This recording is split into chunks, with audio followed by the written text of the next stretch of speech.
دوستو،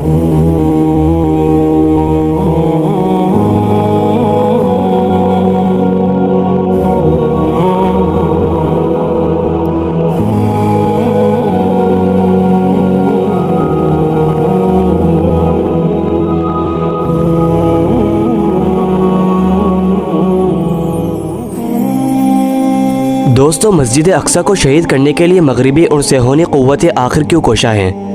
11ویں صدی کا آغاز ہوتے ہی یورپی طاقتیں یروشلم پر کیوں ٹوٹ پڑی؟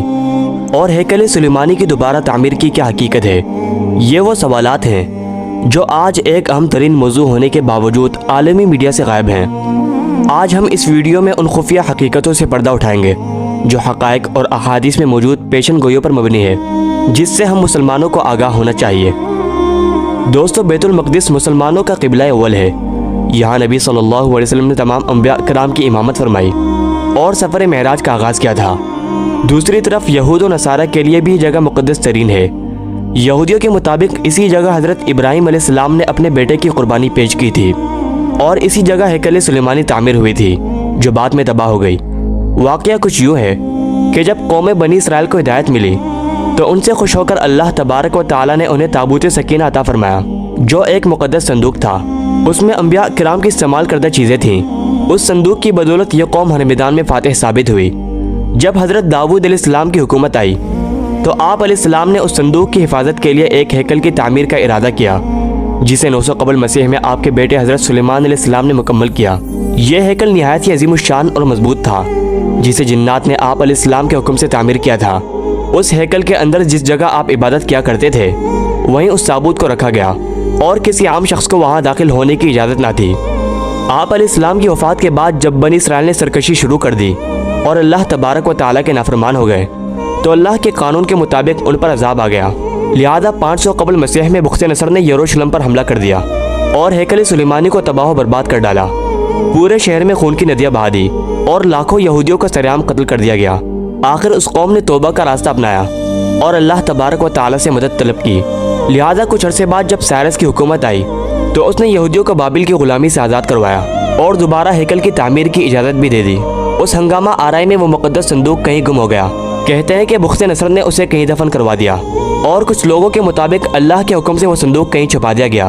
ہیکل کی دوبارہ تعمیر مکمل ہوئی اور یہودی یروشلم پر دوبارہ آباد ہو گئے، مگر یہ سرکش قوم دوبارہ نافرمانی پر اتر آئی اور جب حضرت عیسیٰ علیہ السلام نے انہیں حق کی دعوت دی تو انہوں نے آپ علیہ السلام کو صلیب پر چڑھانے کی کوشش کی۔ نتیجہ یہ ہوا کہ تاریخ پھر دہرائی گئی اور قانون الہی کے مطابق ایک اور ظالم بادشاہ ان پر قہر بن کر نازل ہوا، جسے تاریخ ٹائٹس رومی کے نام سے جانتی ہے۔ یہ جرنیل بخت نصر سے بھی زیادہ ظالم تھا۔ اس نے یروشلم سے یہودیوں کا کیڑے مکوڑوں کی طرح صفایا کر دیا اور بچے کچے یہودی یروشلم چھوڑنے پر مجبور ہو گئے۔ دوستو، جب عربوں میں اسلام آیا اور آخری نبی حضرت محمد صلی اللہ علیہ وسلم کی برکت سے اسلام یروشلم کی سرزمین تک پہنچا تو حضرت عمر رضی اللہ تعالیٰ عنہ نے اپنی خلافت میں اسی جگہ مسجد اقصی کی تعمیر کروائی۔ 1000 سالوں تک یروشلم مسلمانوں کے اختیار میں ہی رہا اور تمام مذاہب کے لیے یروشلم کا دروازہ ہمیشہ کھلا رہا۔ بالآخر 19ویں صدی کے وسط میں جب دوسری عالمی جنگ ہوئی تو برطانیہ اور امریکہ کی سازش سے یروشلم میں یہودیوں کو دوبارہ بسایا گیا اور عربوں کو ایک نہ ختم ہونے والی خانہ جنگی میں جھونک دیا گیا۔ آج یہ یہودی ریاست اسرائیل قبلہ اول کو شہید کر کے یہاں اپنے اس ہیکل کو دوبارہ تعمیر کرنا چاہتی ہے اور اس تابوت سکینہ کو دوبارہ کھوج نکالنے کی کوشش کر رہی ہے۔ ان کا نظریہ یہ ہے کہ بخت نصر نے تباہی کے وقت ایک مقام پر صندوق کو دفن کروا دیا تھا اور آج وہاں مسجد اقصی کھڑی ہے۔ 1967 عیسوی کی جنگ کے بعد صہیونی حکومت نے قبلہ اول کے گرد سرنگیں کھودنا شروع کی، جس سے مسجد اقصی کو ابھی تک خاطر خواہ نقصانات پہنچے ہیں۔ رپورٹ کے مطابق آثار قدیمہ کی کھدائی کے آڑ میں اسرائیل نے مسجد اقصی کے ارد گرد بے شمار سرنگیں کھودی ہیں جو مسجد کے اندرونی حصے تک پہنچ چکی ہیں۔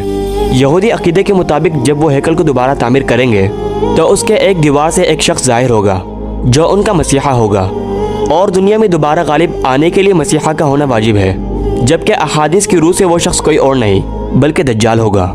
اللہ تبارک و تعالی سے دعا ہے کہ اللہ تعالی ہمیں دجال کے تمام فتنوں سے محفوظ فرمائے۔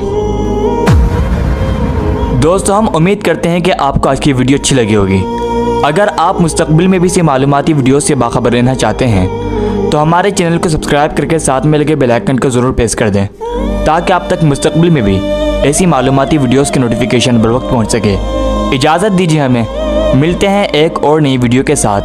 اپنا خیال رکھیں۔